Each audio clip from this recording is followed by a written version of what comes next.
Buenas tardes amigos de Radio Encuentro 307. Estamos comenzando con su programa Como en el cielo, así en la tierra. Gracias por estarnos escuchando. Esta tarde se encuentra con nosotros Lupita Vega. ¿Qué tal? Muy buenas tardes. Bendecidos de estar aquí. El padre Héctor Montoya. Hola, ¿qué tal? Nuevamente aquí nos encontramos por gracia de Dios. Sara León. Hola, buenas tardes, muy contenta y bendecida de estar aquí con ustedes. Es una alegría muy grande para mí contar con la presencia de Sarita en esta noche y pues yo soy Patricia Rangel. Gracias por estarnos acompañando. Pues vamos a continuar con este programa que la semana pasada Padre Héctor nos dejó como que en suspenso, ¿verdad? Dijo, esta historia continuará. Estábamos hablando sobre la biografía de esta mujer que nuestro Señor Jesús veía con tanto agrado, Luisa Picarreta. Estábamos hablando sobre su vida y Padre Héctor en esta noche va a continuar un poquito hablándonos sobre ella, Padre. Bueno, vamos a continuar con esta biografía de Luisa. Quisiera mencionar algo más de precisamente lo que el Señor le dice a Luisa cuando pues apenas empezaba a tener estas experiencias con el Señor, que creo que es importante. Habíamos mencionado por qué pues era a la vez como de una personalidad así como muy tímida, temerosa, claro que tenía la otra parte siempre, porque era una niña también muy alegre, pero ¿por qué ella tenía esa actitud? Y quisiera mencionarlo nuevamente porque creo que esto es algo muy importante que debemos de tener en cuenta, porque después vamos a estar hablando de esto. Cuando mencionábamos que Luisa tenía unos sueños muy feos, espantosos, que en el mismo sueño el maligno la perseguía, le quería hacer daño, y pues esto la vuelve una niña muy asustadiza. Quizás hasta a la vez me acuerdo también de esto, porque a mí como sacerdote muchas veces me han llegado mamás con sus niños, que los niños les pasa ciertas cosas, que están soñando y están teniendo pesadillas y son unos niños como muy asustadizos también. Entonces me llamó la atención esto también de Luisa, porque creo que esto nos da un poco de luz para entender también a veces qué sucede espiritualmente, cosas que nosotros regularmente no sabemos, porque pues, son cosas espirituales que a menos de que se nos revele, pues no vamos a saber. Entonces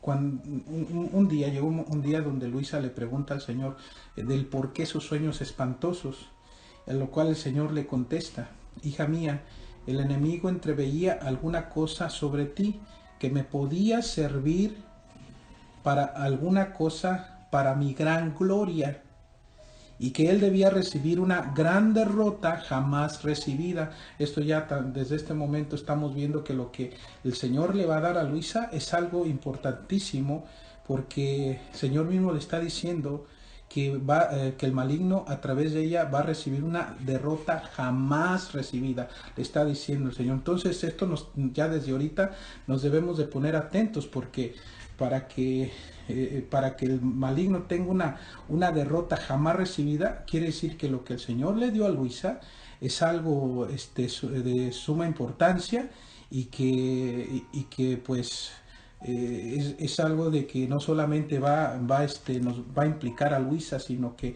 a todos nosotros también, si nosotros abrazamos ese regalo, ese don que el Señor le da a Luisa.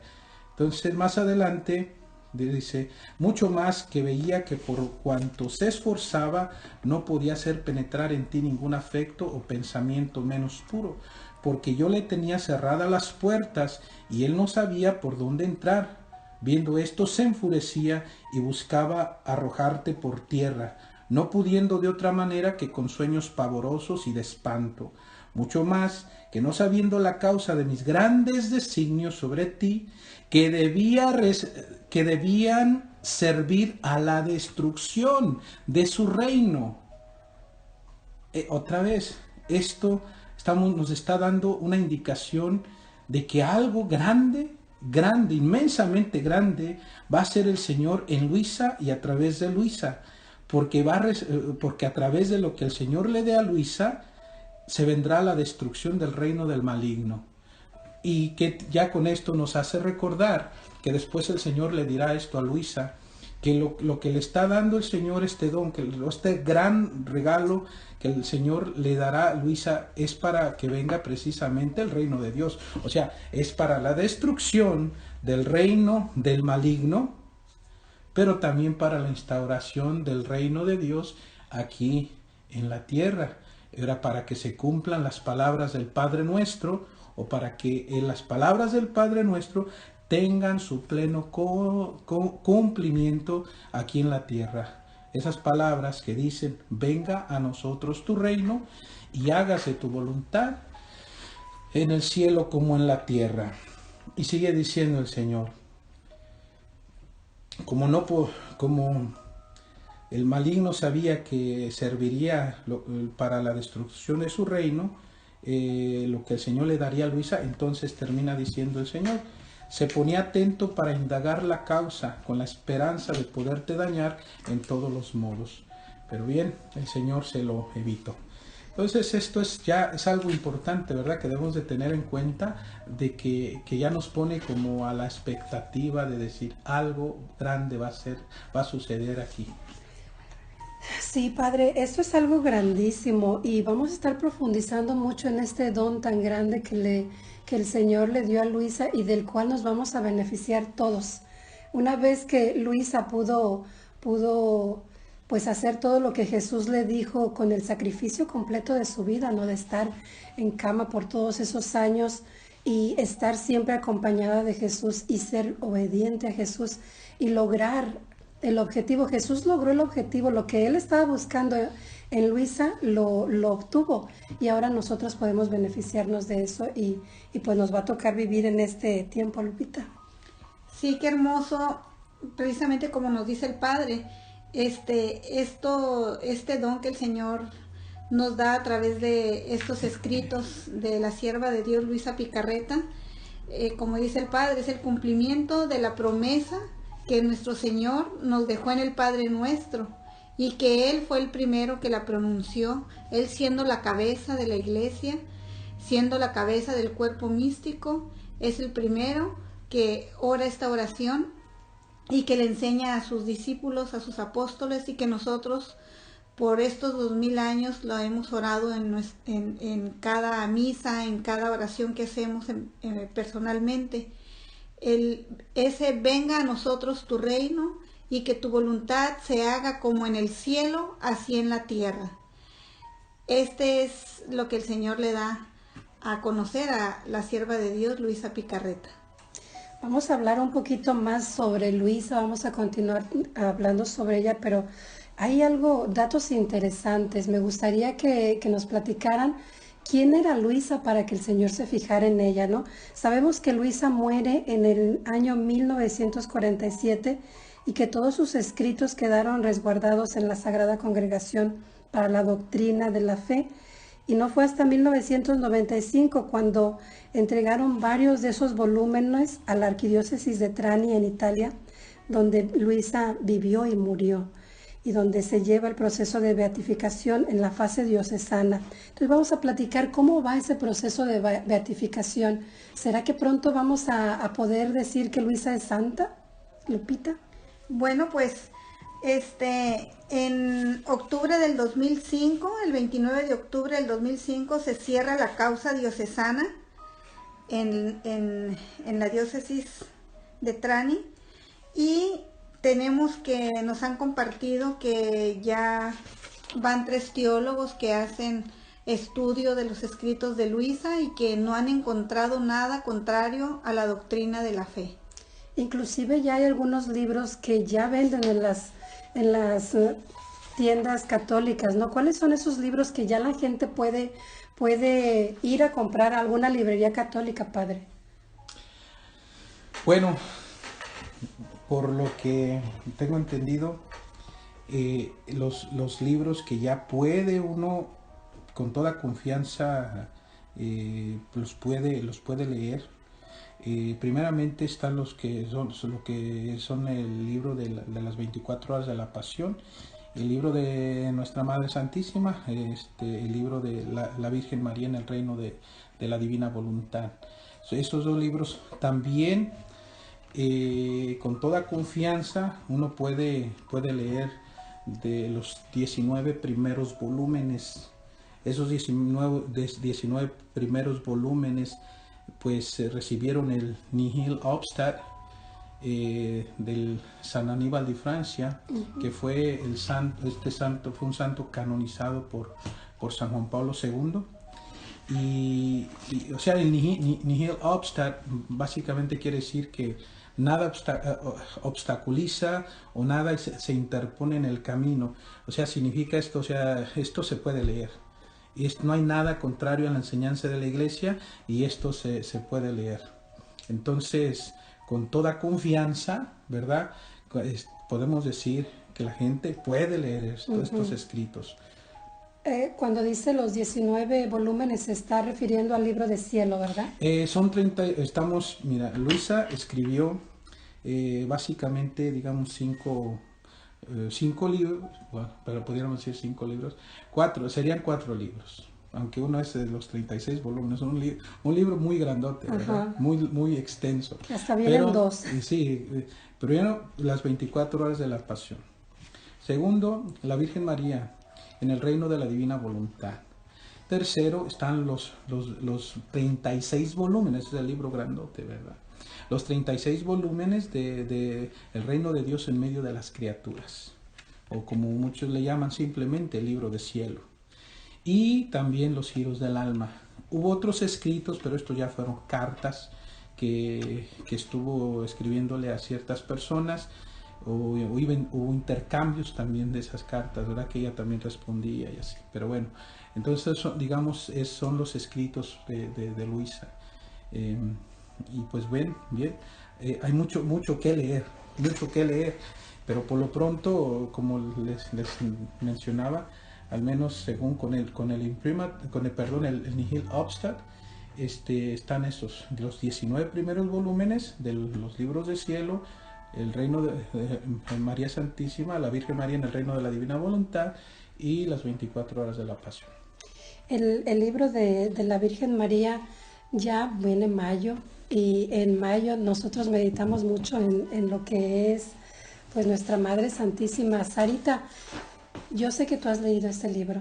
Cuéntanos de ese libro, La Reina del Cielo en el Reino de la Divina Voluntad, tu experiencia. Pues sí, Pati, este libro son lecciones de la Madre del Cielo para que yo vaya conociendo, vaya deseando recibir este don, pero allí nuestra Madre Santísima lo narra desde su concepción, cómo el Señor la llevaba por el cielo, por todos lados, la Santísima Trinidad. Entonces es un libro donde nuestra Madre nos va a ser allí la maestra que nos va a ir enseñando a desear lo bueno, a desear este don. Es un libro que a mí, en lo personal, como mamá, se me hace muy bonito, muy tierno para leérselos a los niños, porque la Virgen usa un lenguaje tan maternal que de verdad tu corazón se queda prendido de esa Madre Celestial. Es un libro que yo les recomiendo a las mamás que están escuchando Radio Encuentro 307 ahorita, que lo compren, que lo busquen y que lo lean, que lo profundicen y que se lo lean a sus hijos, Sarita. Sí, otra cosa hermosa que tiene ese libro, Pati, es que tiene jaculatorias. Y jácula quiere decir flecha de amor. Entonces, cuando repetimos esas jaculatorias, estamos mandando una flecha de amor hacia Dios. Por eso a mí me encanta. Y es que nuestra Madre en este libro nos deja tarea, ¿no? Y durante todo el día estamos, como dijo Sarita, estamos mandándole esas flechas de amor a nuestro Señor. Es un libro muy hermoso, se los recomiendo mucho, yo que soy mamá, y a mí me ha servido en mi vida espiritual y también me ha ayudado con Ángel. Sí, además que a través de estas lecciones de la Reina del Cielo, una lección para cada día, ella nos va preparando el alma, nos va preparando el corazón para cómo ir muriendo a nuestra voluntad para poder hacer y vivir en la voluntad de Dios. Para mí, yo siento que este libro es una preparación de nuestra alma que nos hace nuestra madre para poder disponernos y con un corazón abierto leer el libro del cielo. Nos dispone para poder en el futuro recibir ese don tan grande que Luisa nos está presentando. Entonces vamos a continuar hablando ya, ahora sí, sobre lo que era Luisa. Nos quedamos, padre, ¿en qué? Nos quedamos en que el Señor le había mencionado a Luisa que lo que él iba a hacer en él, o digamos en este caso el don que el Señor le iba a dar, iba a servir para la destrucción del reino del maligno y para que se instaure el reino de Dios aquí en la tierra. Ahí no se lo menciona exactamente, pero sí le dice que servirá para la destrucción del reino del maligno. Después el Señor se lo dirá más adelante, por eso es que les digo esto, porque el Señor se lo dice a Luisa. Se cumplen las palabras del Padre nuestro que estamos invocando constantemente. Ya para, nada más, esto es algo de su biografía. En el año ya del 1874, a los 9 años, Luisa hace su primera comunión. Y ese mismo día también recibe el sacramento de la confirmación. También recibió los sacramentos, Luisa, Eso es importante, porque es una hija de la iglesia, para empezar. A los 12 años comienza una etapa nueva en la vida de Luisa, porque ella comienza a escuchar con más frecuencia la voz interior de Jesús, especialmente en el momento de recibir la comunión. Cuando esto pasaba, Luisa permanecía horas arrodillada, casi sin poder moverse, mientras escuchaba la voz interna de Jesús, que le decía una cosa, que le decía otra, a veces le reprochaba algo y le mencionaba para la siguiente vez tienes que estar más atenta, y así le decía, por ejemplo, y sin embargo me dices que me amas, ¿y dónde está ese tu amor? Entonces ella le prometía a Jesús que sería mejor, pero Jesús le respondía, lo veré si es verdad, las palabras no me bastan, quiero los hechos. En algún otro momento, Luisa estaba haciendo, por ejemplo, sus quehaceres en la casa, y el Señor le decía, apúrate, gana tiempo para que estés conmigo. O sea, no hay pretextos para no pasar tiempo con el Señor, ¿verdad? Sí. Porque es muy fácil que digamos, no tengo tiempo, tengo tanto trabajo, hay tanto que hacer en la casa, que los niños, que una cosa y otra. Dice el Señor, apúrate, gana tiempo para que estés conmigo. O simplemente, como el caso para una mamá que tiene tantos hijos, pues le toca buscar un momento donde pueda tener ese momento de intimidad con el Señor. Quizás es tempranito en la mañana, antes de que los hijos se despierten, o ya que los hijos se fueron a dormir, pero con el Señor no hay pretextos. Así es que nadie diga, no tengo tiempo, porque si una persona dice no tengo tiempo para Dios, entonces eso es algo muy triste. Y para Jesús pues no es un gran pretexto, porque nos va a decir, Marta, Marta, te preocupas de muchas cosas, cuando hay una sola que es necesaria, y tu hermana María escogió la parte mejor. O sea, es que el Señor lo que quiere es que escojamos esa parte mejor, y el escoger esa parte mejor pues es estar con Él. Entonces así más o menos lo hacía también con Luisa, porque poquito a poco la fue formando, En el 1878, a los 13 años, Luisa tiene su primera visión de Jesús con la cruz. Fue entonces que se presentó ante sus ojos una terrible visión. Quisiera mencionar esto porque como ya me tocó estar allá en Corato, le tocó ir también a Sarita, ¿verdad? Nos tocó estar allí en Corato, que es la ciudad donde vivió Luisa, y estuvimos en su casa. Nos subimos a ese segundo piso donde está Luisa pues vivía, estaba regularmente en su camita, y a un lado de su cama, pues enfrente de la cama está una ventanilla que daba a un pequeño balcón donde ella pues a veces salía, ¿verdad?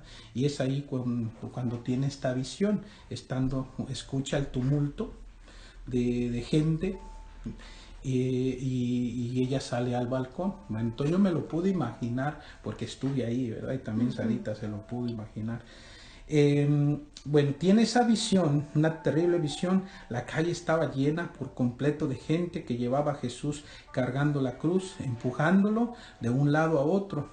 Lo vio lleno de aflicción, agobiado, con el rostro chorreando sangre y en un aspecto tan doloroso, decía Luisa, que enternecía a las piedras mismas. Jesús entonces alzó los ojos hacia ella y le dijo: alma, ayúdame. Alma, ayúdame. Y uno se pregunta, ¿ayúdame a qué? ¿Qué era lo que el Señor le estaba diciendo a Luisa en ese momento? Alma, ayúdame. Yo esto lo relaciono también con las palabras de Jesús, cuando estando en la cruz dijo: tengo sed. Le dijo también a la samaritana: tengo sed. ¿Qué es lo que el Señor quiere decirnos con esto? Tengo sed de almas. Tengo sed de almas que se me pierden, que se me pierden. Tengo sed de almas, tengo sed de que el ser humano se rinda ante mí para poderlo salvar.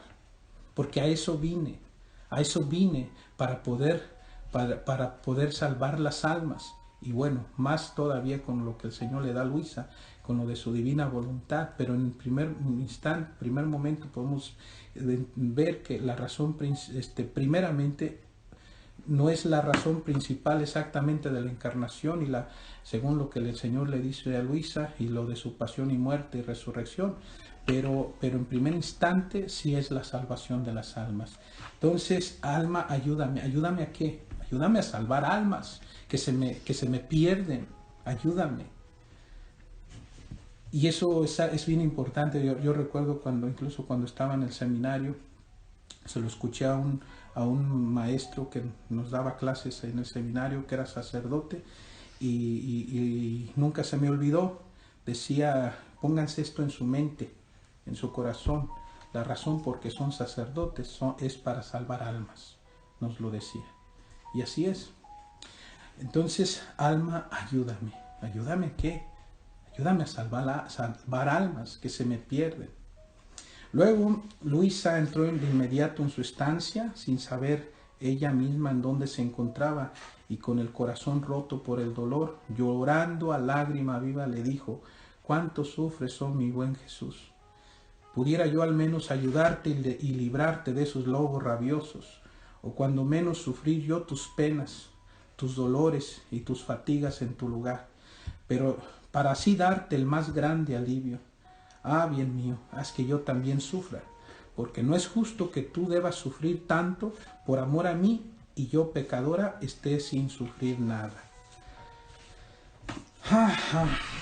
Después tiene otra visión de Jesús coronado de espinas y horriblemente abofeteado por los pecados de la humanidad.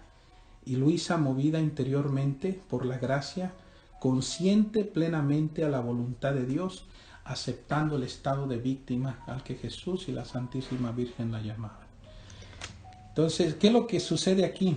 El Señor, antes de darle ese gran don del vivir en su divina voluntad, primero la tiene que crucificar con Él, para que resucite en la voluntad divina a esa vida que el Señor le quiere dar. Entonces el Señor la va preparando poco a poco, y para prepararla la lleva a que participe de su propia pasión, de su pasión y su muerte, para que así pueda resucitar. Entonces Luisa acepta el estado de víctima. Eso es lo que le quería preguntar, padre. Para Luisa llegar a recibir este don tan grande que Jesús le quería dar, Jesús la tuvo que preparar. La preparó. Nos contó ya que cuando era chica, bueno, pues en esos sueños que ella tenía, pesadillas, ella se hizo muy asustadiza y por esa razón rezaba mucho. Recuerdo en el programa pasado que lo comentó, que rezaba más, ¿verdad? Para que se le fueran esos sueños y todo. Y fue una niña que estaba como alejada del mundo de alguna manera, pero era una niña normal, común y corriente, que corría, brincaba, caminaba. Pero ¿qué fue lo que Jesús hizo para poder trabajar en el interior de ella? ¿Cuándo fue que Luisa le dijo, sí, aquí estoy, lo que tú quieras? ¿Qué tan fácil o qué tan difícil fue para Luisa poder recibir este don? Pues bueno, ha sido un proceso en su alma. Luisa, primero el Señor la llama alma víctima y se ofrece ella por un tiempo determinado, una cuaresma. ¿Se ofrece a qué, Lupita? Se ofrece alma víctima cuando ella ve en el balcón Ajá. sufrimiento de Jesús, cuando lo ve viviendo su pasión desde su balcón, y cuando le dice, alma, ayúdame, se enternece tanto que el Señor le pide que se ofrezca víctima por un cierto tiempo. ¿Pero en qué consistía el ser víctima? ¿Qué es lo que Luisa tuvo que hacer? Cuéntales a los radioescuchas. Bueno, pues ella, el Señor le participa su pasión en algún momento de su vida, y ella vive la pasión. Los estigmas también los recibe, pero ella le pide a nuestro Señor que no se puedan ver, para que ella tenía los estigmas, pero eran invisibles. Ella le pide, porque ella era un alma tan humilde que no quería estar expuesta a los demás. Uh-huh. Y pues el Señor le pide quedarse en cama, donde ahí la va a ir preparando, donde por 10 volúmenes del 1 al 10 es donde el Señor la prepara, la purifica. Ha sido un proceso, y pues eso lo vamos a ir desarrollando poco a poco, pero ha sido un proceso en el que ella ha ido dando su sí a los planes de Dios. Una cosa que creo que hay que mencionar: Luisa tiene 3 visiones de la pasión del Señor.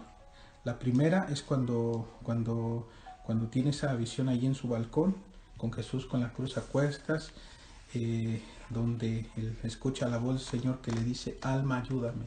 La segunda vez es cuando Luisa, después de ver a Jesús coronado de espinas y abofeteado terriblemente, es cuando Luisa se ofrece como víctima. Y tiene otra tercera visión de la pasión del Señor, y es cuando el Señor le comunica los dolores de su corona de espinas. Hasta cuando le comunica esos dolores de su corona de espinas, Luisa termina por perder hasta el conocimiento. Y después que vuelve en sí, no era capaz de abrir la boca ni de tomar alimento a causa de los espasmos y dolores que sentía. Y fue así como Luisa se halló en la imposibilidad de comer nada por espacio de 2 o 3 días. Pero después, poco a poco, en forma continua y definitiva por toda su vida, viviendo solo de la voluntad divina y siendo su único alimento junto con la Eucaristía. O sea, el Señor la crucificó, y cuando hablo de crucificarla no estoy nada más en una forma figurativa, o sea, fue real, porque o sea, tanto en el cuerpo como en el alma. En el cuerpo, en cuanto el Señor le dio hasta sus propios sufrimientos, los estigmas. Solo que en el caso de Luisa los estigmas eran interiores. ¿Y por qué interiores?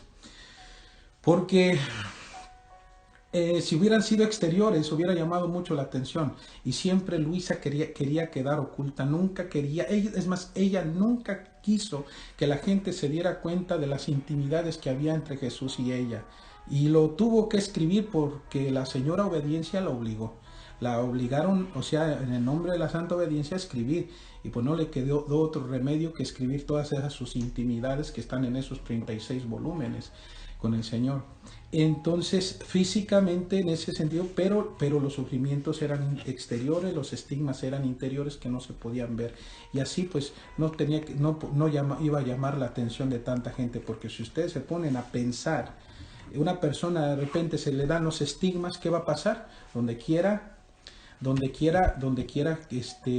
pues, que escuche la gente, inmediatamente van a querer ir a visitar a esa persona que está estigmatizada, para que me ponga su mano aquí, ¿verdad?, en mi cabeza, y a ver si sano, y bueno, tantas cosas. Entonces va a llamar mucho la atención. Luisa no quiere eso, ella quiere permanecer siempre oculta. Y luego de crucificarla en el alma también, pues es que la llevó a que muriera su voluntad.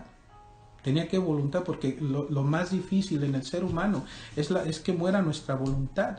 ¿Qué decía nuestro Señor? No es digno de mí el que no se niega a sí mismo, toma su cruz y me sigue. ¿A dónde va Jesús? Va caminando al Calvario a dar la vida por nosotros. Luisa pasó por eso. Fue una negación completa de su voluntad hasta que su voluntad quedó aniquilada. Solamente servía su voluntad para decirle sí a Dios. Y fue todo. Entonces fue una crucifixión, sí, física, por un lado, en el sentido de que por los estigmas, sufrimientos reales que padecía de la pasión del Señor, pero también, digamos, el aniquilamiento de su propia voluntad humana. Y fue como la fue preparando después para que pudiera vivir en su voluntad, que ya después explicaremos de qué se trata esto. Bueno, yo solo quiero agregar que para completar lo que dijo Lupita, que cayó en cama, ella permanecía sentadita y los doctores nunca le encontraron ninguna enfermedad. Entonces, pues fue parte de ser víctima y todo lo que dijo el Padre. Parte de esto de ser crucificada, Jesús fue crucificado en una cruz, ¿verdad? Luisa fue crucificada en una cama.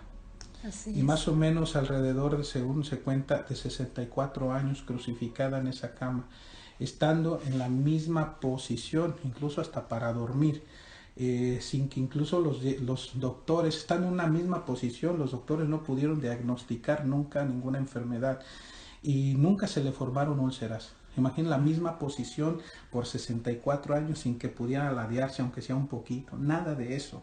Todo el tiempo crucificada en esa cama y una misma posición. Y si decimos que estaba enferma o si se enfermó de amor. Se enfermó de amor y fue como así también se ofreció como víctima de reparación por los pecados de la humanidad también. Súper interesante todo lo que están compartiendo todos. Yo estoy, pero que sí, emocionada escuchándolos porque es muy bueno saber qué es este don, primero que nada, y cómo lo puedo adquirir yo. Y ahora que sé que ya Luisa se lo ganó, ahora yo puedo aspirar a tenerlo en mi vida, ¿no? Pero vamos a continuar más adelantito hablando de Luisa y de todos estos prodigios que el Señor hizo en ella. Pero vamos a hacerle unas preguntas al Padre que nos hicieron por medio de texto y por medio de Facebook, a ver qué nos puede decir el Padre. Tenemos la primera pregunta que dice, ¿a dónde iban las personas que se ganaron el cielo, pues que eran buenas, antes de la venida de Cristo? ¿A dónde iban estas personas? Está buena esa pregunta, ¿verdad? Al cielo no iban. Al cielo no iban. Al cielo no iban. ¿Y por qué digo que al cielo no iban? Porque el cielo... El hecho de que el cielo se haya abierto es conquista de Cristo en la cruz. Con la caída de Adán y Eva, el cielo se cerró. Incluso eso de que después de que Adán y Eva, una vez que son expulsados del paraíso terrenal, del Edén, el hecho de que hubiera un ángel allá a la entrada del Edén para que prevenir de que nadie entrara, eso significaba de que no había acceso más. Es una forma figurativa también de que no había acceso al cielo, porque cuando el ser humano pecó, cerró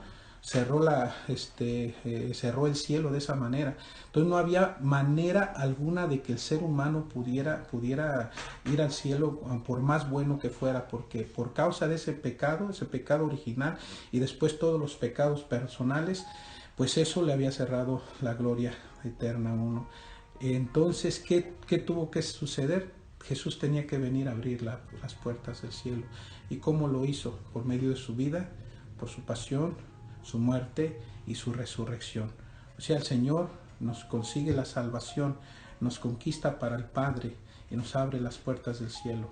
Por eso no hay ningún otro nombre que se haya dado ni en el cielo, ni en la tierra, ni en ningún otro lugar que el de Jesús para poder alcanzar la salvación. Y alcanzar la salvación significa entrar en la gloria. entrar en la gloria. Entonces no podían irse al cielo, no podían irse al cielo porque primero Jesús tenía que morir en la cruz, padecer, morir y después resucitar para conquistarnos esa gracia. Entonces, ¿a dónde iban?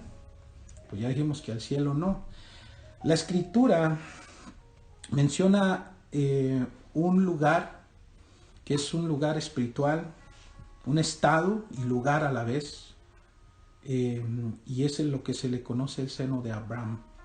El seno de Abraham era ese lugar de, digamos, felicidad porque no sufrían, pero una felicidad más como natural porque no era la beatificación, la visión beatífica, no era la visión beatífica de contemplar a Dios tal cual es, pero sí era un estado de felicidad en un sentido porque no sufrían quienes estaban a la espera. Entonces, el seno de Abraham era un lugar de espera para que después de que Jesucristo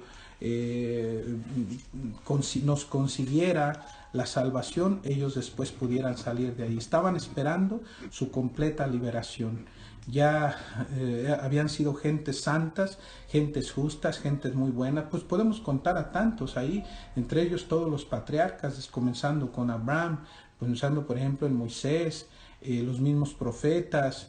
Después tenemos gente muy santa y creo que hasta más santas que los demás, como sería Santa Ana, San Joaquín, el Señor San los José. padres, San José, o sea, de que San José fue más santo que todos los demás, eso estoy seguro, ¿verdad? Entonces San José y otros también como San Juan Bautista, Santa Isabel, y así, ¿verdad? Entonces, ¿a dónde iban esta gente que era justa y que era santa? ¿Por qué no podían entrar al cielo? Porque Jesús no lo había abierto. Jesús cuando se atraviesa, y esto lo podemos ver de esa manera, ¿verdad? Que cuando la lanza atraviesa el corazón del Señor, sale sangre y agua, esa abertura del corazón del Señor fue la entrada al cielo. Porque en el corazón de Jesús se encuentra toda esa inmensidad del cielo. Entonces ahora el costado de Cristo, o sea, el corazón abierto del Señor es la entrada al cielo. Entonces se nos conquista y nos viene esa entrada a través de su pasión, muerte y resurrección.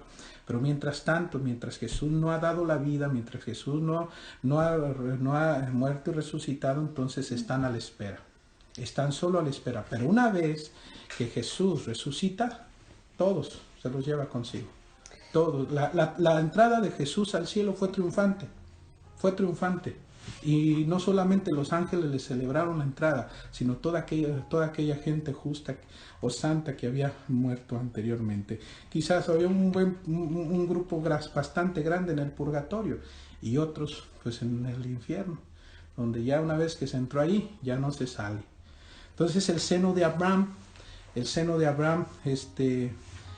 más que nada, digamos, ese lugar donde iban estas personas. Y es incluso, pero esto es algo pequeño nada más que voy a decir, es lo que podemos ahora conocer como el limbo, donde van aquellas personas, en este caso los niños, que no teniendo culpa personal, pues sí tuvieron una culpa que se les heredó, que es el pecado original. Pero es un lugar de felicidad. Y eso no sufren, sería, por pero ejemplo, pueden salir de ahí, los niños que mueren sin bautismo, ¿entrarían ahí? Ahí es el lugar. Sería, o sea, el limbo, digamos, es más o menos algo semejante a lo que sería el seno de Abraham. Que claro, quiero aclarar una cosa, el limbo no es una enseñanza oficial de la iglesia, pero ha estado dentro de la iglesia. Porque incluso si uno le pregunta a cualquier persona, ¿verdad? De rancho, donde sea, ellos han escuchado la palabra limbo. Forma parte de la piedad popular. En un momento se enseñó, quizás no como una enseñanza oficial, pero sí. Y bueno, yo soy de esos que creen en eso, que sí hay un limbo, ¿verdad? Pero no me tienen que creer a mí, aún así, si no me creen en este caso sobre el limbo, pues no están fuera de la iglesia, ¿verdad? Bueno, pues ahí está contestada la pregunta, esa encerraba 3 preguntas, pero está contestada ahí. Entonces vamos a pasar a la siguiente pregunta. Un joven de 18 años que tiene el deseo de vivir en castidad hasta que se case, pero en el grupo con el que él está, en estos tiempos tan difícil que es vivir la castidad, dice que él no puede no puede encontrar personas que piensen igual que él en donde él se reúne. Entonces, él pidió un consejo, ¿cómo hacerle para mantenerse en castidad, viviendo en castidad en este tiempo y con la gente con la que se están, pues ahora sí que relacionando? Ay, ay, ay, se lo voy a contestar de esta manera, como les decía San Juan Bosco a sus jóvenes. San Juan Bosco era un educador de jóvenes. Y pues que los mismos jóvenes que él encontraba en la calle, les daba un hogar, les daba digamos, una familia, porque pues entre todos les daba una educación, era educador de jóvenes. Entonces, lo que San Juan Bosco le recomendaba mucho a los jóvenes eran las visitas al Santísimo. Les decía lo siguiente: ¿quieren que el Señor les conceda muchas gracias? Visítenlo a menudo. ¿Quieren que Él haga pocas? Visítenlo poco. ¿Quieren que Él...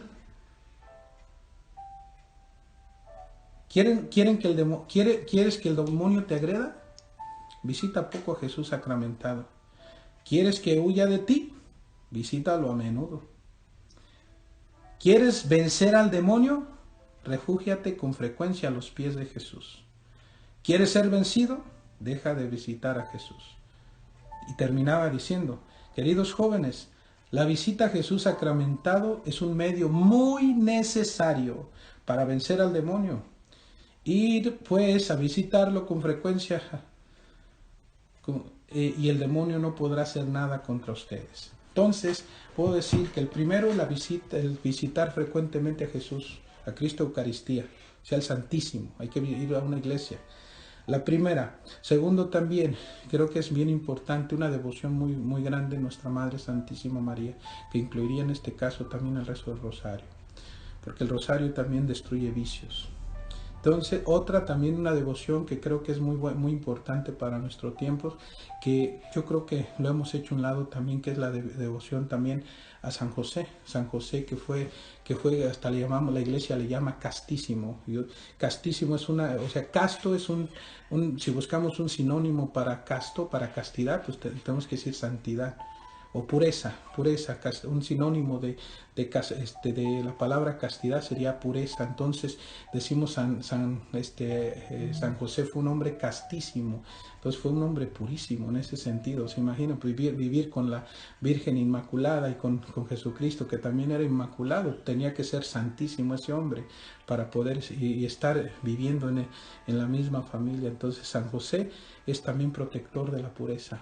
Entonces hay que rezarle también otra confesión regular, por lo menos que se confiesen una vez por mes, como nos decía la Virgen en Medjugorje, por lo menos una vez al mes que uno se confiese. Otra, la lectura espiritual es bien importante, porque uno se tiene que estar llenando de Dios continuamente, porque si uno se pone de curioso con otras cosas en el mundo, todo eso lo va a distraer y nos van a quitar de Dios. Entonces mantener la mente fija en Dios. Y otra cosa, ¿verdad? Es evitar la ociosidad.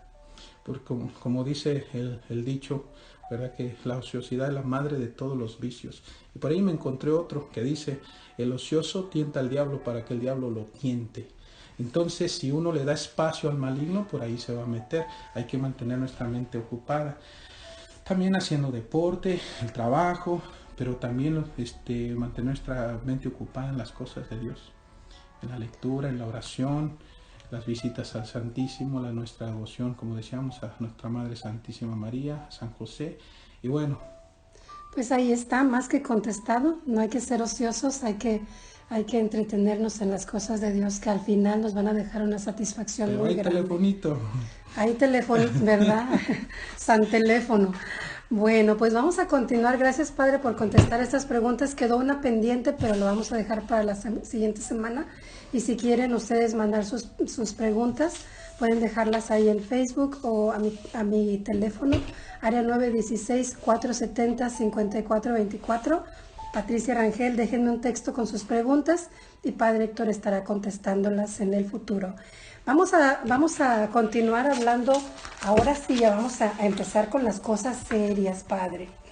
Todo es serio, ¿verdad? Sabes que ya sé más o menos por dónde vas, Pati, pero déjame terminar de decir una cosa más de A Luisa, ver, padre. porque yo creo que esto es importantísimo y lo he mencionado antes.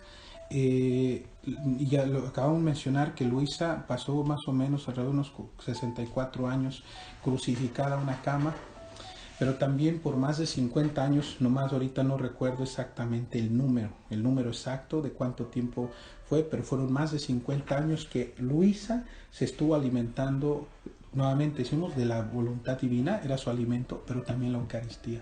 Entonces, para poderse estar alimentando de la Eucaristía, tenía que tener un sacerdote. Como ella estaba siempre en su casa, en esa misma cama, crucificada esa cama, entonces para poder estarse alimentando de la Eucaristía tenía que tener un sacerdote.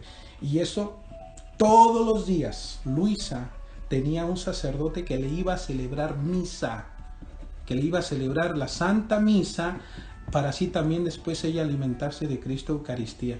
Por eso digo, oigan, ya tan solo que eso suceda, ya eso es algo extraordinario en Luisa, porque digamos, si ustedes o la gente que nos está escuchando consiguen que un sacerdote les vaya a celebrar misa en su casa, entonces yo creo que eso ya es algo extraordinario, el hecho que lo consigan. Yo hasta ahorita, a pesar de todo esto que tenemos del virus, por lo que estamos pasando ahorita, nadie ha conseguido que yo le vaya a celebrar una misa, ¿no? Entonces, pero que creo que a lo mejor pudiera haber un tipo de justificación aquí quizás, pero no. Pero que Luisa todos los días, por más de 50 años, tuvo un sacerdote y que todos los días venía y le celebraba la Santa Misa.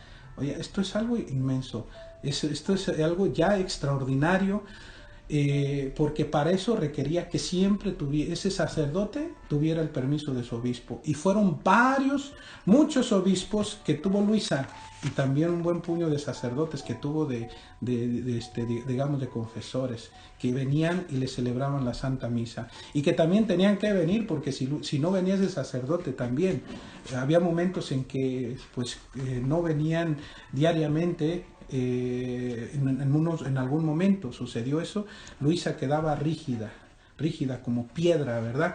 Porque el Señor la sacaba de sí, y como que y su cuerpo quedaba completamente rígido. Tenía que venir un sacerdote, pronunciar la bendición, y después de dar la bendición volvía en sí Luisa. Pero entonces, pero por eso fue siempre tan necesario la presencia de un sacerdote también. Pero lo más importante es de que viniera a celebrar la Santa Misa y le pudiera darle la comunión. Entonces esto creo que es crucial, ¿no? Es muy importante, padre, todo eso, y el saber también que no fue fácil ni para Luisa, ni para su familia, ni para nadie que estaba alrededor, el saber cómo actuar en esta situación tan especial que estaba viviendo Luisa, porque para darse cuenta que tenía que ser el sacerdote el que viniera y la despertara de ese estado, pasaron cosas.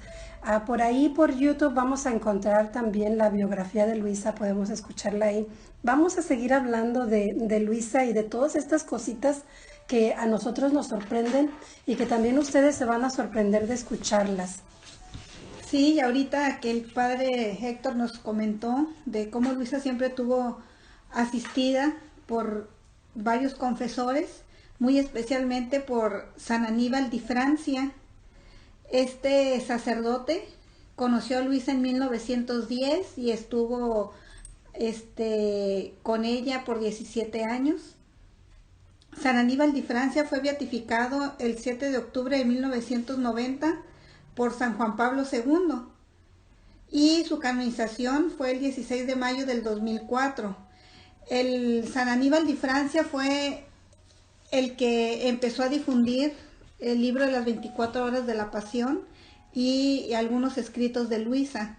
Entonces, pues es algo muy bonito que su confesor ya es santo, ya es San Aníbal de Francia, y que también el Papa Benedicto XVI colocó una estatua en el exterior del Vaticano el 24 de junio de 2010. Todo esto lo podemos buscar en YouTube y ahí vemos. Entonces, pues esto nos da la confianza de que pues Luisa está en proceso de beatificación, y sabemos que la iglesia es prudente y se toma su tiempo. Ella es laica, pero que ya su confesor ya es santo. En una ocasión un sacerdote dijo, si ustedes quieren llegar a los altares, no escriban mucho, porque todo lo que escriben, cada letra, se tiene que estudiar para cuando van a beatificarlos, ¿no? Entonces dice, no escriban mucho para que pronto lleguen a los altares. Con Luisa ella escribió muchísimo y quizás esa es la razón por la que se está tardando tanto esto, pero a mí me gustaría que en lo que nos resta de programa, ya son pocos minutos, pero comenzáramos a hablar ahora sí de la diferencia que hay entre hacer la voluntad de Dios y vivir en la voluntad de Dios, que fue lo que Luisa hizo. Ella aprendió a vivir en la voluntad de Dios. Yo a veces hago la voluntad de Dios y a veces me salgo de la voluntad de Dios, pero ¿cuál es la diferencia entre hacer y vivir, Padre? Deja terminar con estas palabras de San Aníbal de Francia, y esto lo voy a conectar con la pregunta que estás haciendo. San Aníbal de Francia, que acompañó fueron alrededor, creo, 8 años que acompañó a Luisa, y que la llegó a conocer muy de cerca.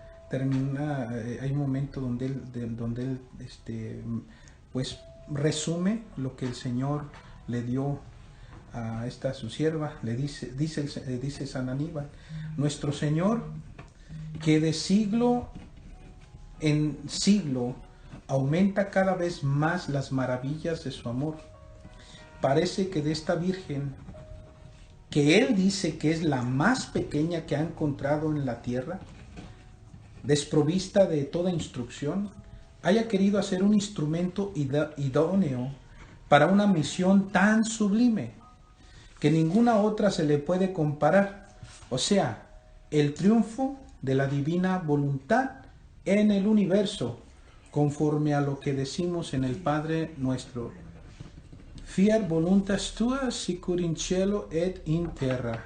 O sea, venga a nosotros tu reino, hágase tu voluntad. Hágase tu voluntad como en el cielo, así en la tierra. Entonces, ¿de qué es lo que habla aquí San Aníbal de Francia?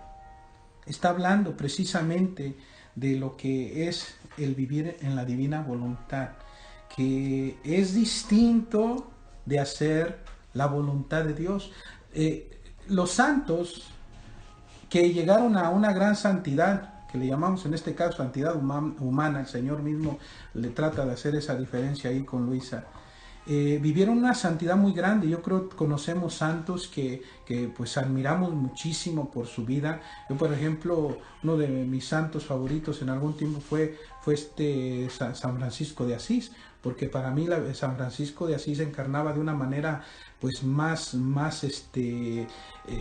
palpable, digámoslo de esta manera, única, la vida de nuestro Señor, por la vida que él llevó de abrazar la pobreza y pues sufrir por amor a Dios y a los demás. Pero también no falta quienes, por ejemplo, quizás Madre Teresa de Calcuta, el Padre Pío, San Padre Pío de Pietrelcina, y bueno, podemos enumerar tantos santos que fueron muy grandes en santidad. Y para mí, de los mismos santos que ya conocemos, que llegaron a una santidad mucho más elevada que los demás, fue San José, otro fue San Juan, el discípulo amado, que era también el discípulo casto, casto, virgen y puro, de los discípulos que acompañaban al Señor. Otro pudiéramos decir incluso San Pablo, que llegó a decir: ya no vivo yo, sino es Cristo el que vive en mí. Y así, podemos enumerar tantos santos. Pero ¿saben qué? La cosa es esta, que ellos no vivieron en la divina voluntad. Solo hicieron la voluntad de Dios. Ellos, como pudieron, trataron de conformar sus vidas a la de Cristo, imitar a Cristo, y hicieron lo que pudieron para cumplir con la voluntad de Dios en sus vidas. Que en este caso, para nosotros cumplir con la voluntad de Dios, hacer la voluntad de Dios, están, digamos, los 10 mandamientos. Ahí están las mismas enseñanzas de Cristo en el Evangelio, la palabra de Dios, están las enseñanzas de la Iglesia. Con cumplir con todo eso, estamos haciendo la voluntad de Dios. Pero en el caso de vivir en la divina voluntad, estamos hablando de sí, hacer la voluntad de Dios, pero no con nuestras, digamos, fuerzas humanas, con nuestra voluntad meramente humana, sino permitir que Dios mismo, con su voluntad, obre en la nuestra, y ya no al estilo humano, sino, digamos, al estilo divino, como obra todo un Dios. Creo que por el tiempo que nos queda es complicado poder describir completamente lo que fue lo que es vivir en la divina voluntad, pero un ejemplo muy claro lo tenemos en nuestra Madre Santísima, que ella no solamente hizo la voluntad de Dios, sino que vivió en ella. ¿En qué sentido? Es que la diferencia es sobre todo que la voluntad divina obraba en María, en su propia voluntad. Cada acto de nuestra Madre, cada mirada, cada sonrisa, cada paso, cada acto que ella hacía, estaba todo revestido de la voluntad de Dios. Es más, era la voluntad divina de Dios obrando en perfección, en perfección y en toda su potencia nuestra Madre. Pero ¿qué quiere decir esto? Es que cuando yo puedo hacer las cosas con mi voluntad y por ejemplo decirle al Señor, Señor, acompáñame, voy a hacer esto. Una mamá pudiera decirle al Señor, voy a ir a lavar los trastes, Señor, acompáñame a lavar los trastes. Y en eso está haciendo la voluntad de Dios, porque el Señor, en su voluntad está que esa madre sea responsable en su casa.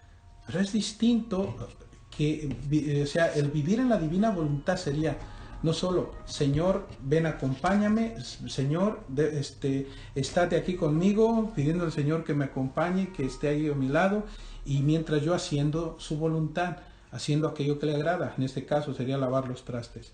Qué diferente es, Señor, ven a mí y sé tú quien lo hagas.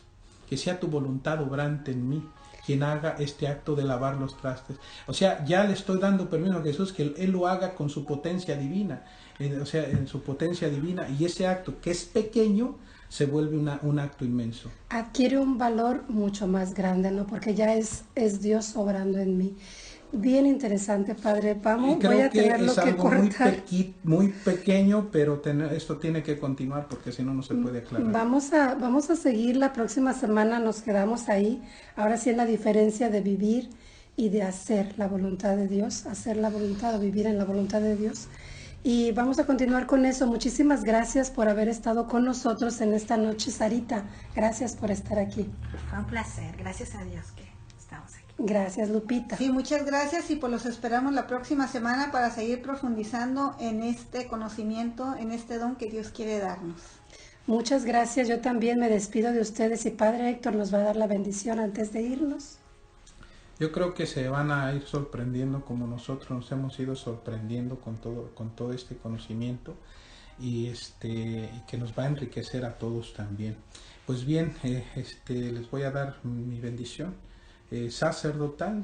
El Señor esté con ustedes. Y con su espíritu. La bendición de Dios Todopoderoso, el Padre, el Hijo y el Espíritu Santo descienda sobre ustedes en sus hogares y en sus corazones. Ahora y siempre. Amén. Amén.